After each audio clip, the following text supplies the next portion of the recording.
Bom, então hoje a gente vai ficar mais afastado, né, devido. Os irmãos podem perguntar, podem interagir normal. Então hoje a gente vai falar sobre a iluminação espiritual do crente. E essa aula de hoje, ela vai na contramão de muitas coisas que tem até sido ensinado por meio de muitos pregadores. Lembrando que a nossa aula, ela está centrada no livro de Efésios, tá? E hoje nós estaremos estudando Efésios 1, versículo 15 até o versículo 23. Então esses textos a gente vai estudar ponto a ponto. Mas devido à hora que nós temos uma hora de aula, a gente vai fazer um resumão disso aí. Vamos começar na nossa introdução. Então, na nossa introdução, nós temos o seguinte, ainda no primeiro capítulo, o apóstolo Paulo inicia uma longa sentença assim dividida, de ação de graça, ação intercessória, confissão de louvor e exaltação. Então, no início da sua carta, vamos abrir a Bíblia em Efésios, capítulo 1. Efésios, capítulo 1.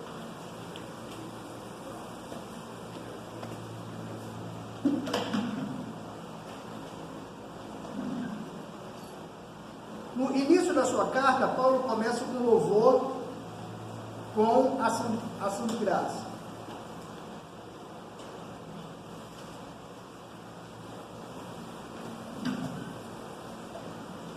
Olha só, Efésios capítulo 1,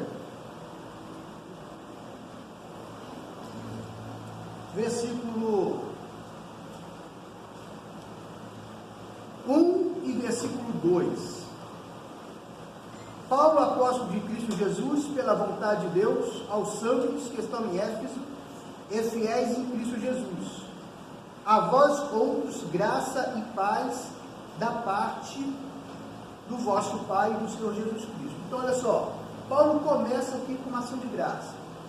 Aí eu vou rever com vocês, nesse momento eu vou rever com vocês, aquela regra quando a gente estuda um livro.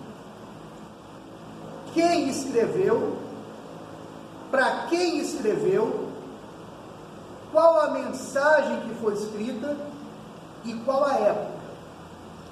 Então vamos lá. Quem que escreveu o livro de Efésios? Quem que escreveu? Foi? Paulo, apóstolo Paulo. Foi o apóstolo Paulo. Paulo, ele escreveu para quem? Para Éfeso. Para a igreja de Éfeso. E essa igreja de Éfeso, ela era formada por gentios e um grupo pequeno também de judeus. Mas, no seu todo, era uma igreja gentílica. Qual a mensagem? São várias mensagens. E em qual época que Paulo escreve? Paulo vai escrever no século I, quando ainda Roma estava sob o governo do mundo. Então, politicamente, quem governava Éfeso nessa época, politicamente, eram os imperadores de Roma. Então, essa é uma sinopse do livro. A nossa lição, ela está dividida em 3 pontos. Primeiro ponto, a esperança da vocação e as riquezas da glória. Então, Paulo aqui, ele vai falar sobre a esperança da vocação e da riqueza da glória da igreja. Segundo, a excelente grandeza e a força do poder divino. Terceiro, Paulo vai falar sobre nosso exemplo de exaltação. Então, Paulo vai trazer nesses versículos, que vai do versículo 15 ao 23, esses 3 pontos. Então, começando no ponto primeiro, a esperança da vocação e as riquezas da glória de Deus. O apóstolo ensina que os salvos precisam ser o quê? Iluminados para compreender quais são as esperanças da vocação e as riquezas da glória da esperança. Então, nesse primeiro momento, o apóstolo Paulo vai falar da importância de uma iluminação espiritual para que a igreja de Éfeso entendesse a riqueza da glória e da sua herança.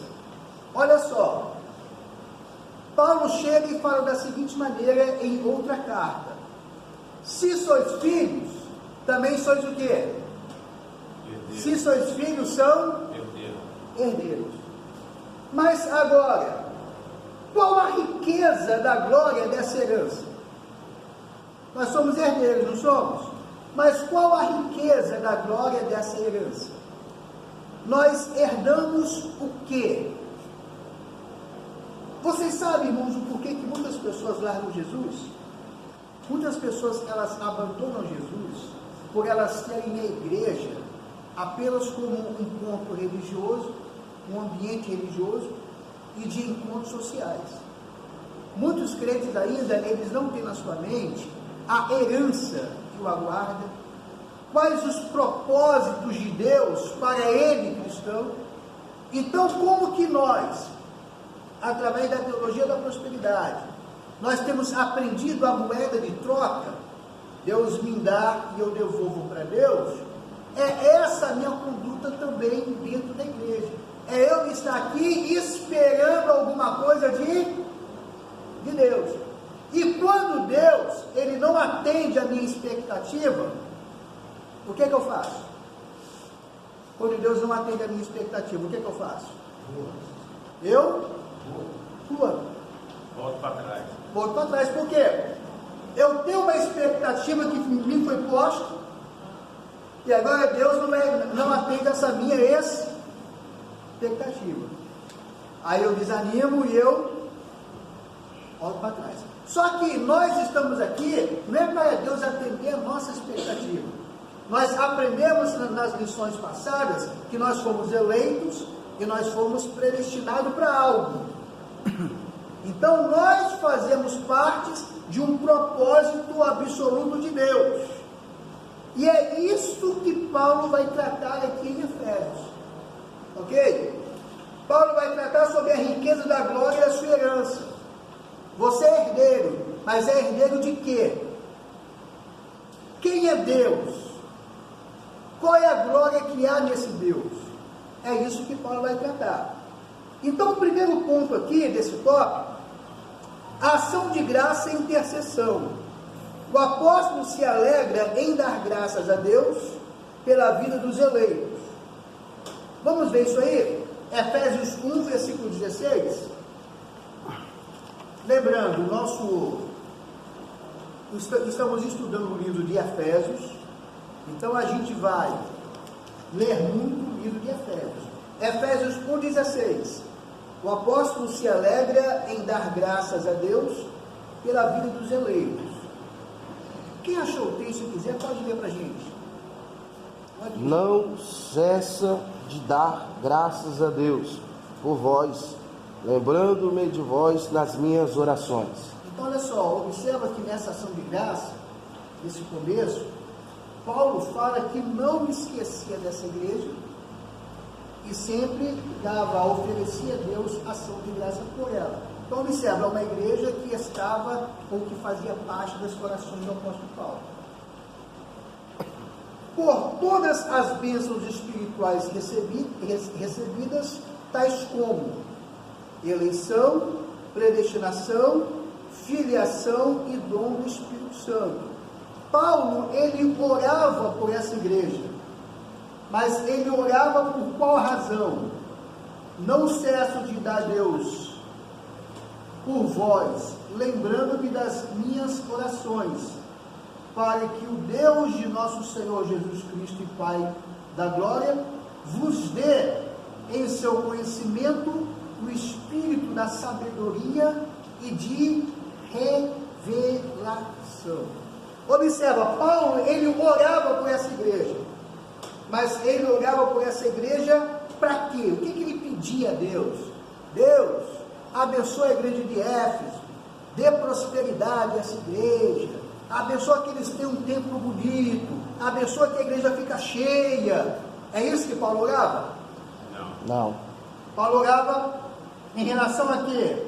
Para que Deus de nosso Senhor Jesus Cristo e Pai da glória vos dê o quê? O espírito de sabedoria e revelação. Então observa que Paulo buscava para essa igreja as bênçãos espirituais, o espírito de sabedoria e o espírito de revelação. Paulo estava ciente de quão maravilhoso é o Evangelho, mas ao mesmo tempo de quão impossível é alguém perceber a glória dessas boas novas sem ser ensinado por Deus. Então, irmãos, na experiência de Paulo sabia que a soberania de Deus era tão grande, Paulo sabia que a essência de Deus era tão grande, que era impossível alguém aprender por si só, sem a intervenção de uma iluminação direta de Deus. Então, olha só, 1 Coríntios, capítulo 2, versículo 14 e 15, vamos ler? 1 Coríntios, capítulo 2, versículos 14 e 15.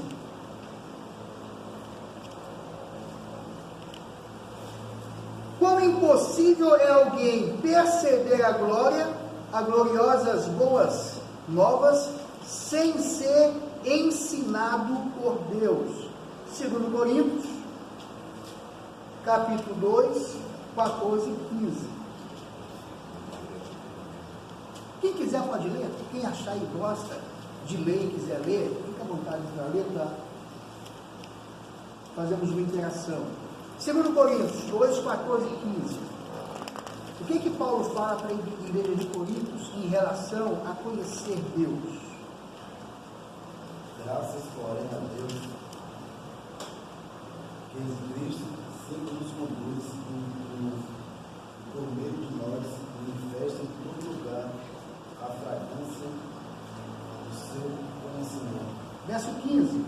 Porque nós somos para com Deus o bom perfume de Cristo, tanto nós que são salvos como nós que se perdem, como os que se perdem.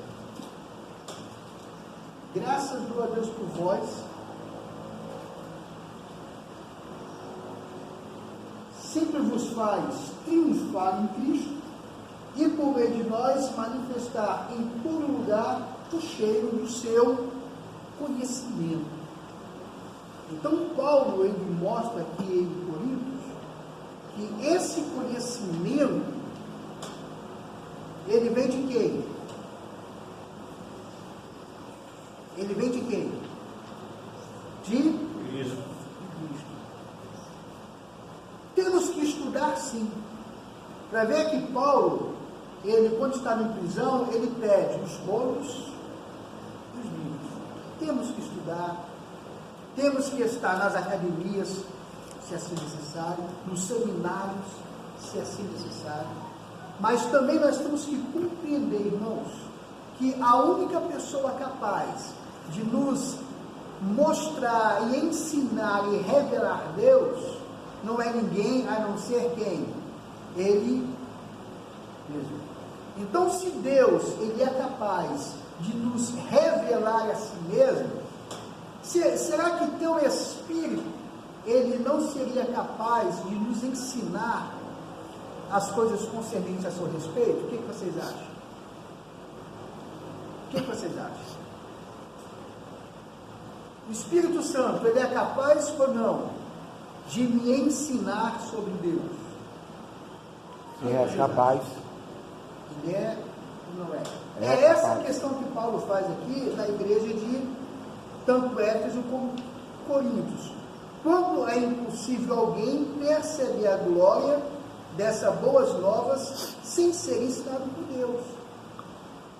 Quem pode me ensinar sobre Deus a não ser o próprio Deus? Então é por isso que a gente tem que criar o hábito de buscar de Deus. Seminários? Sim. Academias? Sim.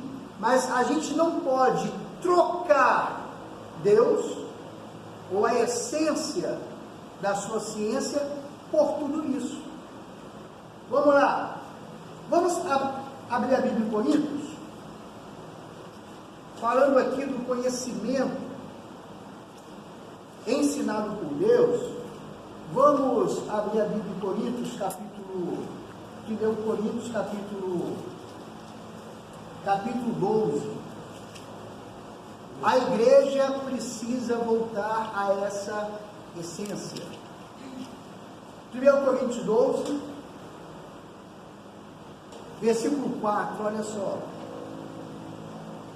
Estamos falando aqui sobre o quão impossível é alguém perceber a glória dessas boas obras ou dessas boas novas sem ser ensinado por Deus.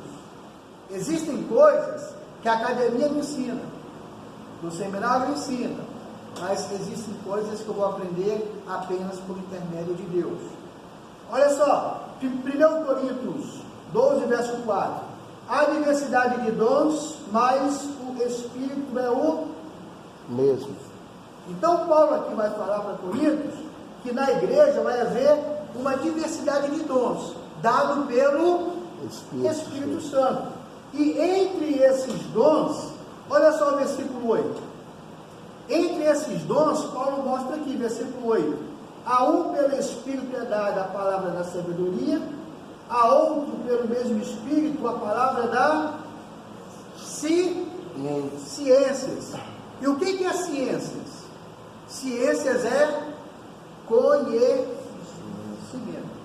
Então, esse conhecimento aqui, trazido pelo dom do Espírito Santo, é um conhecimento que não está na altura humana.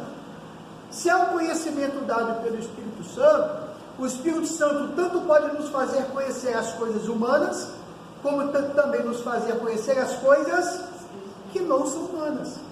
É por isso que Paulo fala que o homem natural não tem um conhecimento das coisas, o quê? Essa foi a conclusão de Paulo. Porque as coisas espirituais se discernem de forma, o quê? Espiritual. E quem é que vai me dar esse discernimento? Espírito Santo. É o Espírito Santo. Então eu tenho que estudar? Tenho que estudar.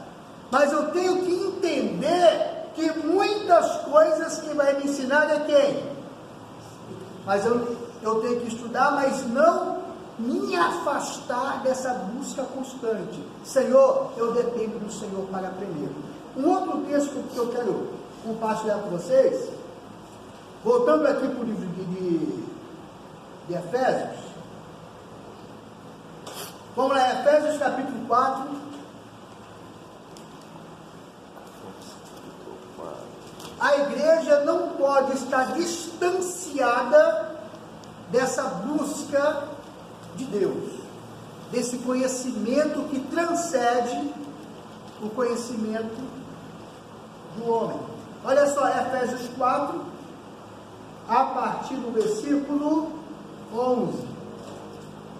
Paulo falando da unidade do corpo de Cristo, e agora Paulo vai falar do ministério da igreja de Cristo. Olha só, Paulo 4, versículo 11. E ele mesmo, olha só, quem é esse ele mesmo que Paulo fala no texto? Se a gente olhar aqui, o versículo 9 e o versículo 10, a gente vai ver que Paulo fala de Jesus. Vamos ler o versículo 9 e 10 para a gente entender o texto? Versículo 9. Olha isso, ele subiu que é, senão também aquele que desceu às partes mais baixas da terra? Aquele que desceu é o mesmo que subiu acima de todos os céus, para cumprir todas essas coisas. Paulo aqui fala de quem? De Cristo. De Cristo, que subiu às partes mais altas, como também desceu, para cumprir todas as coisas. E agora Paulo fala, ele mesmo, ou seja, esse mesmo Cristo, ele mesmo deu uns para apóstolos, outro para profetas, outro para evangelistas, outro para pastores e outro para Doutores. Observemos nesse texto que Paulo fala que Cristo que deu alguns, ou Cristo que vocacionou alguns, ou Cristo que selecionou alguns. Aí nessa seleção, Paulo fala que esse Cristo, ele deu uns para o apostolado, deu outros para profeta, deu outros para evangelista, outros para pastores e outros para doutores, que podemos entender também como ensinador, aquele que detém a ciência e o conhecimento. E a gente vai entender que essas atribuições, elas são dadas por quem? Por Cristo, por intermédio do Espírito Santo. Espírito Santo. Então, a partir desse texto, a gente vai entender o quê? Que ser pastor, o pastor não vem de uma formação, e sim de uma chamada. O evangelista não vem de uma formação, e sim de uma chamada. Chamada por quem? Chamada por Cristo. Então, esse é o entendimento do apóstolo Paulo, que os oficiais da igreja são totalmente selecionados e escolhidos por Cristo, até mesmo aquele que detém a ciência. Então vamos entender, o Espírito Santo enche, o Espírito Santo dá dons, e depois o Espírito Santo se separa. Esse é o entendimento do apóstolo Paulo. Então, é impossível alguém receber a glória dessas boas novas sem ser ensinado por Deus. Há coisas que eu vou aprender em sala de aula, através de mestres, em academias, mas outras coisas eu vou aprender apenas pelo Espírito Santo de Deus, na medida em que eu busco e na medida em que eu estudo, que eu leio. Agora, então, só para concluir, né, que nós sabemos, então, como a gente sabe, comentou em aulas passadas, que tem muitos homens por aí, né, que vão em certo lugar, né, e vão com uma credencial, né, de pastor. Isso. Mas não tem nada a ver dentro desse ensinamento aí, né? Por que, pastor? Muitas pessoas, elas apenas buscam títulos. Muitas pessoas fazem da igreja uma empresa. Por exemplo, na empresa, a pessoa é auxiliar. O pastor vai buscar ser o técnico de referência, então ele vai estudar, ele vai se esforçar para ser um técnico. Depois do técnico, ele quer ser um gerente, ele vai se esforçar, porque quanto mais ele sobe, ele vai ter prestígio nessa empresa. Então as pessoas trazem essa ideia também para onde? Para dentro da igreja. E as pessoas, elas estão como auxiliares, querendo ser diácono, sendo diácono, querendo ser presbítero. Ou seja, eles estão fazendo da igreja também degraus de subida. É quanto a gente vai ver que esse degrau de subida que foi posta não existe na Bíblia. Eu, como presbítero, não sou maior do que o diácono e não sou menor do que o evangelista. Então, na questão bíblica, a gente não vai ver uma hierarquia de privilégios. A gente vai ver distribuição de serviços. E essa questão de ofícios, quem dá o ofício é quem é Cristo. Então a pessoa, quando ela, dando o exemplo do pastor que o senhor falou, quando a pessoa, ela na igreja, ela não passa a ser pastor porque recebeu uma credencial. Ela recebe a credencial porque ela já era pastor. Ela não torna-se um evangelista porque recebeu a credencial de evangelista. Ela recebe a credencial porque já exercia o trabalho de um evangelista. Então, primeiro vem a vocação. Depois vai vir o reconhecimento público dessa vocação. Então, primeiro vem a vocação pastoral. Aí, a pessoa vai começar de forma não oficial, exercer aquela função pastoral. Até que vem o reconhecimento público daquilo que ele já... Então, muitas pessoas querem receber um papel para exercer uma atividade, sendo que o Espírito Santo nos impulsiona bem antes. Tá? Então, a credencial é apenas um reconhecimento público daquilo que já existia antes. Tá? Então, por exemplo, a igreja, irmãos, na igreja, existem muitas pessoas com vocação pastoral, que exercem essa vocação, mas não tem credenciais. Então, muitas coisas deixam de chegar no gabinete do pastor, porque outras pessoas auxiliam e resolvem antes. Estão entendendo? Porque a igreja de Deus, ela é formada de dons e talentos.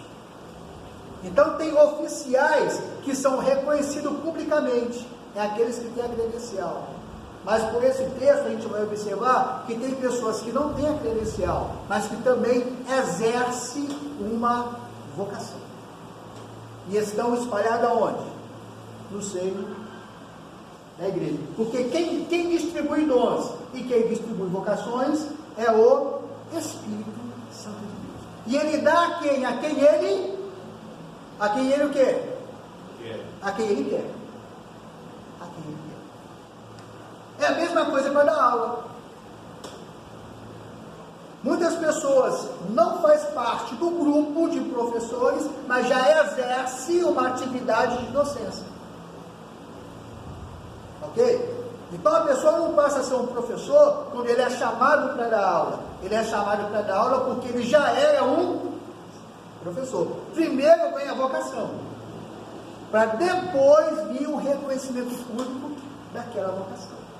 Então, esse é o entendimento do apóstolo Paulo. E olha só, a esperança da vocação. Outra coisa muito importante que Paulo vai tratar também para a igreja de Éfeso, em sua petição a Deus, Paulo intercede para que o Espírito Santo ilumine os crentes, a fim de saberem qual seja a esperança da sua vocação. Aí vem a pergunta: qual é a esperança da minha vocação? Aí teria várias respostas, né? Mas Paulo vai resumir a nossa vocação apenas da seguinte maneira. Capítulo 1, versículo 18 de Efésios. Vamos ler? Efésios 1, 18.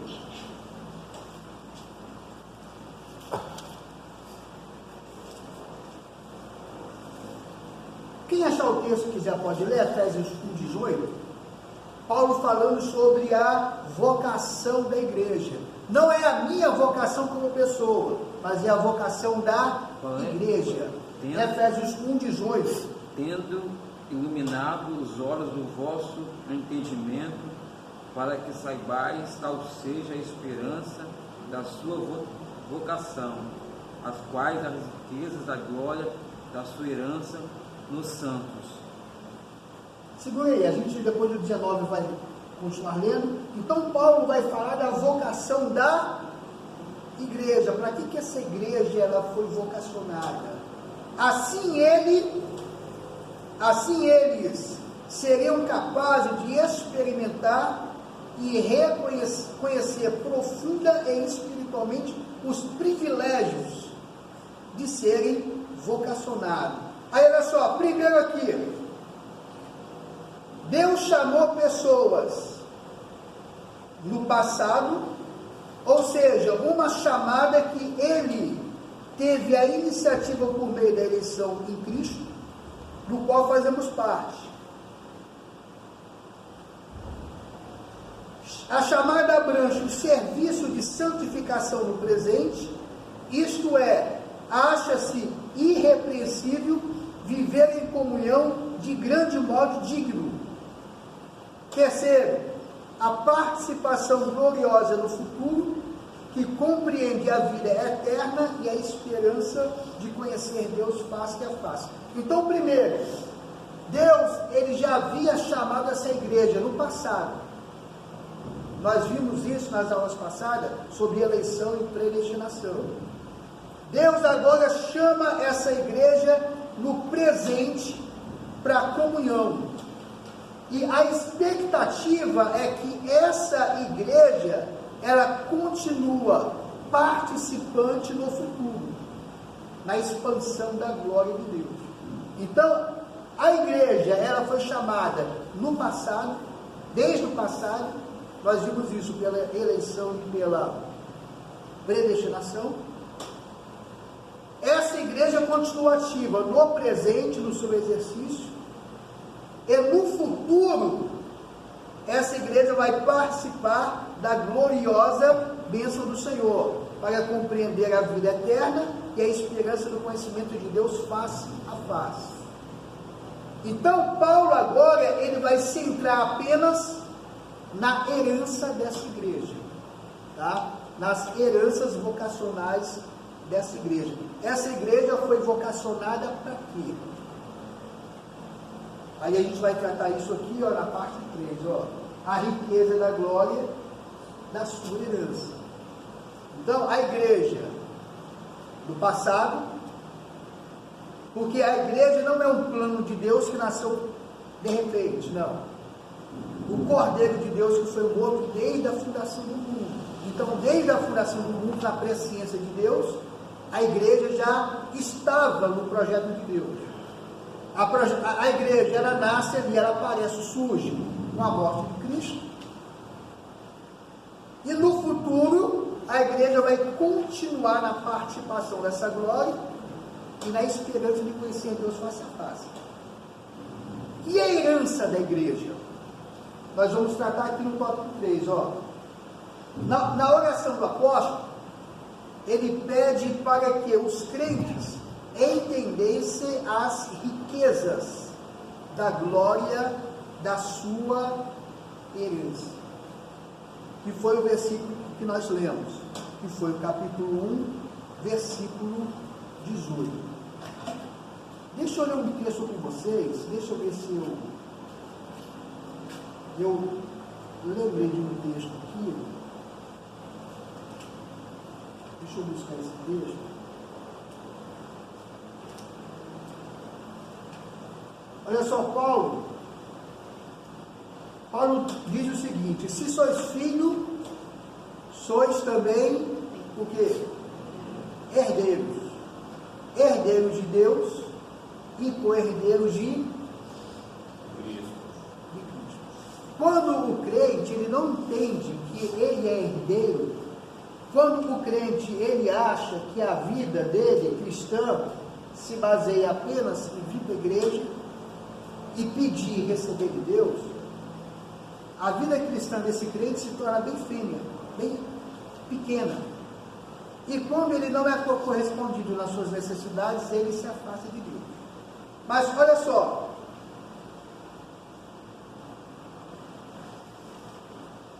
na oração o apóstolo pede para que o crente entenda as riquezas da glória da sua herança. Então nós temos que entender que nós, como igreja, nós somos herdeiros. Herdeiro de quem mesmo? De Cristo. Herdeiro de Cristo. Aí eu sempre, irmãos, eu sempre uso a seguinte comparação. Eu sempre uso a seguinte comparação.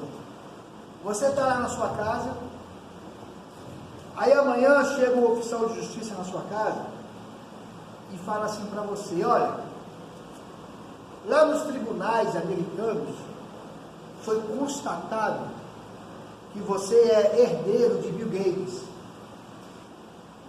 E o governo americano disse para você imediatamente ir aos Estados Unidos, assinar umas documentações para você receber parte dessa herança. Como que você iria ficar? Como que você iria se sentir? Primeiramente, quem é Bill Gates? Bill Gates é um dos homens mais ricos do mundo. Se colocar na escala dos homens mais ricos do mundo, Bill Gates varia entre primeiro e segundo lugar. Ele nunca chegou ao terceiro, é primeiro ou segundo. Aí você agora descobre que você é herdeiro de Bill Gates. Como que você iria ficar? Muito feliz, pasmado. Muito feliz, pasmado, alegre. O dono da Microsoft. Aí você fala, caramba, eu sou dono da Microsoft, eu tenho herança naquilo ali. A primeira coisa que eu vou querer comer, herança, é uma chave de acesso, né? A chave lá do Windows 10. Mas vocês estão percebendo, irmãos, que quando a gente descobre coisas materiais, a gente fica muito feliz. Mas a Bíblia vai falar que eu não sou herdeiro de Bill Gates, mas eu sou herdeiro de Deus. E entre Bill Gates e Deus, quem que tem uma soberania maior? Mas só que se eu souber que eu sou herdeiro de Bill Gates, não tem coronavírus que vai deixar eu ir para a América amanhã. Sabendo que lá nos Estados Unidos já morreu 50 mil de coronavírus. Mas mesmo assim eu vou para lá amanhã. Estão entendendo? Mas eu sou herdeiro de Deus. Aí eu largo Jesus. Aí quando eu largo Jesus, eu estou falando assim para Jesus: Senhor, eu estou abrindo mão de tudo aquilo que o Senhor tem me dado, há de me dar, e de toda herança espiritual que me foi referida. Eu estou abrindo mão disso quando eu largo Jesus. Olha só, a expressão sua herança enfatiza o que Deus deu aos eleitos. Então, quando Paulo ele ora pela riqueza da glória das suas heranças, Paulo ele ora pela riqueza da glória daquilo que Deus deu ao eleito. Mas só que a gente, irmãos, infelizmente, o que a gente aprende? Que Deus ele quer te dar dinheiro, Deus quer te dar bens, Deus quer te dar fama. A gente aprende que Deus quer que você não seja cauda, mas cabeça. São essas coisas que a gente aprende. Mas vamos ler lá Colossenses 1, verso 12. Vamos lá na Bíblia, Colossenses 1, verso 12.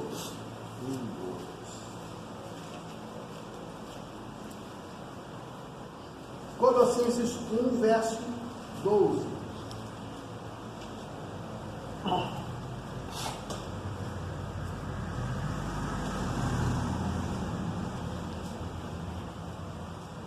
Quem achar o texto e quiser pode ler. Dando graças ao Pai que nos fez idôneos para participar da herança dos santos na luz. Damos graças a Deus que nos fez idôneos para participar da herança dos santos. Olha só, essa herança é a herança dos santos que nós fazemos parte. Quer ver outro texto?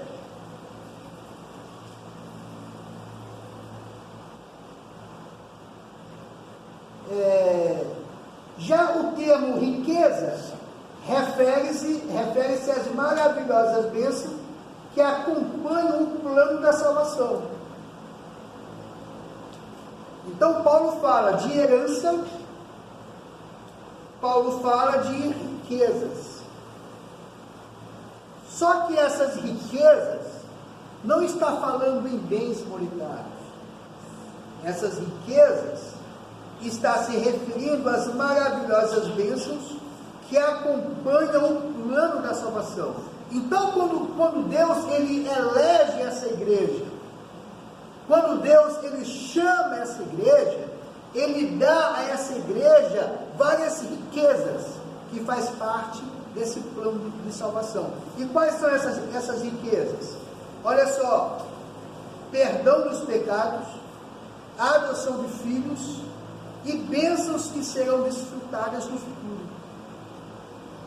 Então, observe, essas bênçãos particulares de Deus para a igreja, irmãos, não são honras humanas.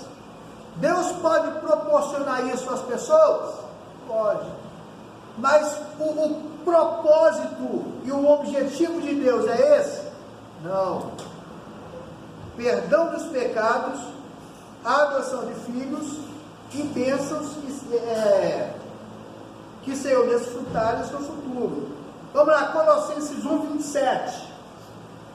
Eu estou com a Bíblia aberta, eu vou ler logo. Colossenses 1, 27.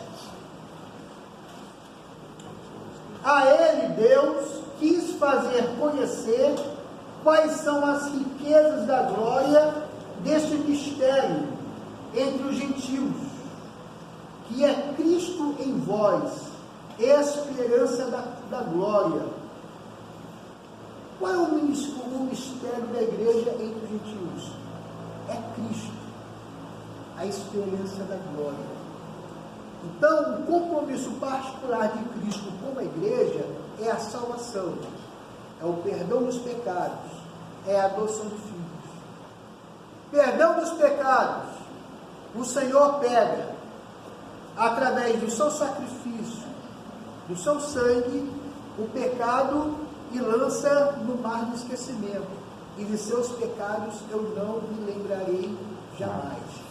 A adoção de filho é quando ele nos adota como filho. Nós vimos isso na aula passada. E heranças desfrutadas do porvir são as bênçãos que iremos desfrutar com ele quando ele voltar. É quando o apóstolo Paulo fala: hoje eu vejo de forma não tão visível, é como se eu visse no espelho, mas quando ele vier, assim como ele é, eu o verei face a face. Então, bênçãos que estão no porvir para a igreja. 1 Pedro 1, versículo 4 e 5, vamos ler?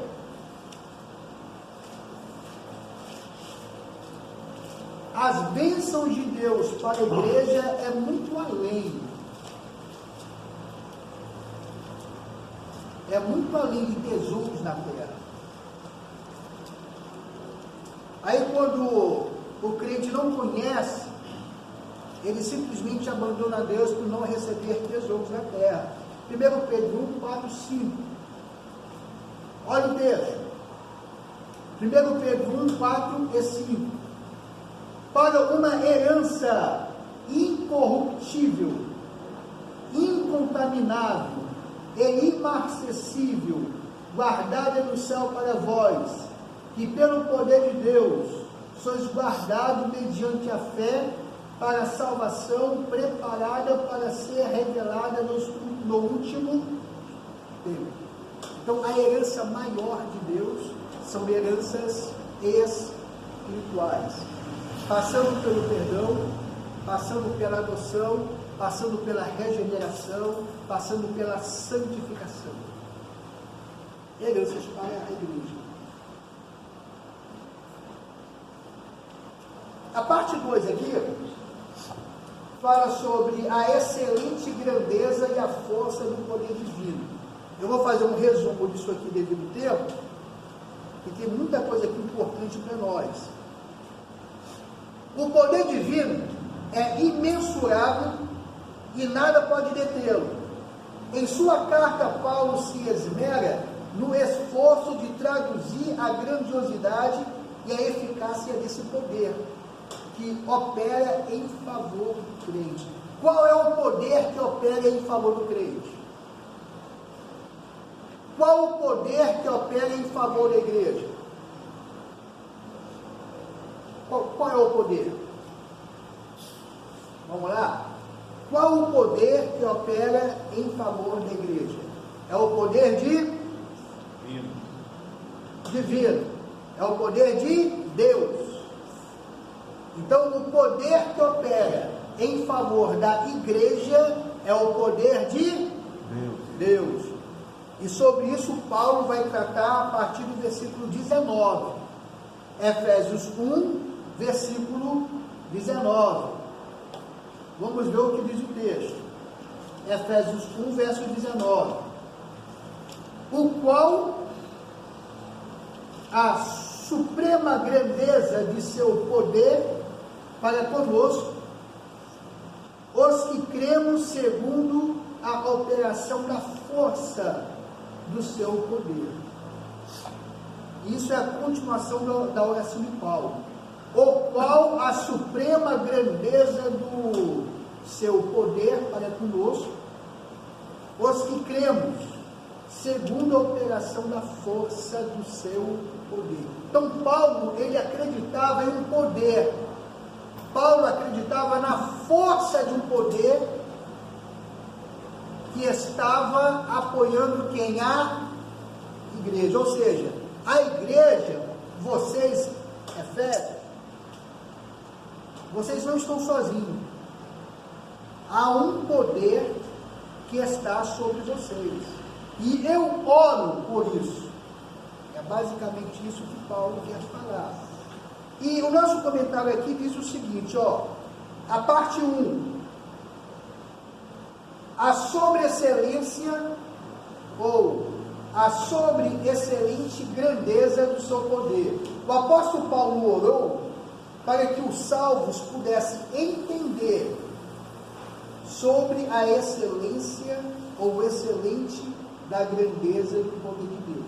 Olha só, Paulo ora para que os salvos pudessem entender isso aí, compreender a excelente ou excelente do poder de Deus.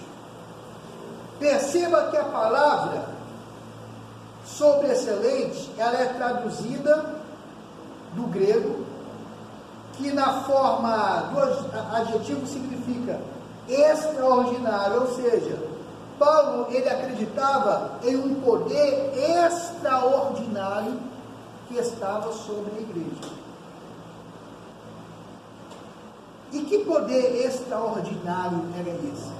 E Paulo vai falar isso também, como está nos textos, Paulo vai falar isso também para a igreja de Corinto. Então, esse poder extraordinário não era algo exclusivo em Éfeso. Paulo também menciona isso em Coríntios, no capítulo 4, versículo 7.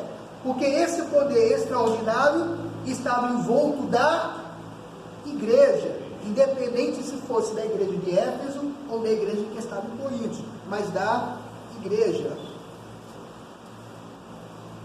Já a expressão grandeza é referente à magnitude do poder de Deus, que está acima de tudo. Então Paulo, ele acreditava em um Deus que tinha não só um poder extraordinário, mas em um Deus que o seu poder estava acima de tudo. Então, quando Paulo fala que esse poder era um poder excelente, que esse poder era um poder grande, esse termo grande quer dizer, é um poder que está acima de tudo. Vamos dar uma lida em Mateus, capítulo 26, verso 64. Mateus 26, verso 64. Deixa eu conferir o texto.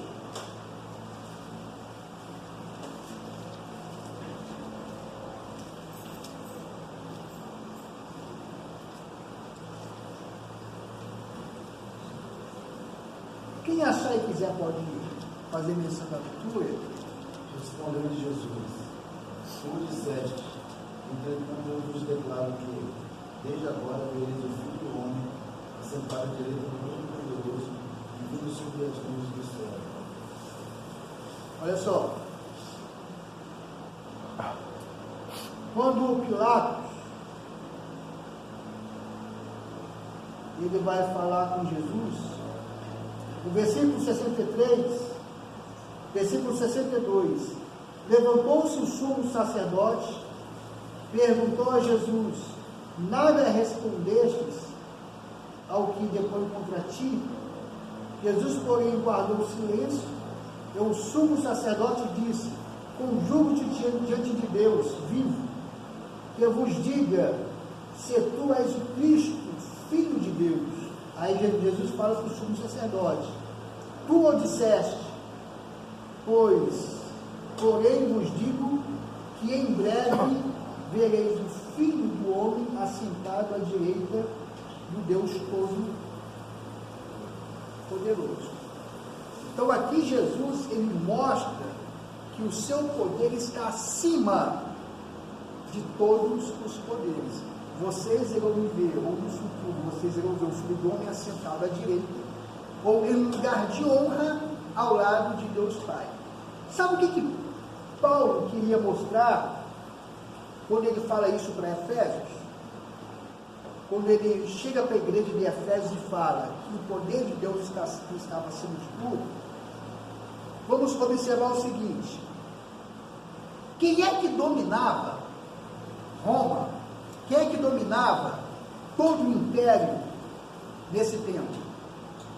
Era Roma. Roma, irmãos, era o maior império, ou foi o maior império que já existiu. A única referência de governo e de domínio que eles tinham era qual referência? Referência dos imperadores romanos. Então, não importa se era Corinto, não importa se era o Éfeso, a referência que eles tinham de governo e domínio era Roma, os imperadores romanos, que muitas das vezes eles eram pessoas brutas, pessoas cruéis, que tinham domínio ferrenho. Aí o que Paulo fala agora? O poder que exerce sobre vocês não é o poder dos romanos. O poder que exerce sobre você não é a força do Império Romano, mas é um poder que está, acima do imperador, que está acima do império. É um poder muito mais forte do que esses, que é o poder de Deus. Por isso que aqui na lição vai tratar poder de Deus como dunamis. O termo dunamis aqui traduzido por poder indica feito miraculoso que requer força de medida, ou seja, uma força muito forte. Então a força do poder de Deus que exerce sobre vocês é uma força muito forte, é uma força muito poderosa. É por isso que aqui na parte 2 aqui vai falar só a força desse poder. Olha só, na sentença, segundo a operação da força do seu poder, Efésios 1,19, segundo a operação da força do seu poder, o apóstolo faz uso de 3 vocábulos gregos: operação, eficácia e atividade, para mostrar o poder que dominava esta igreja. Operação, que é a eficácia.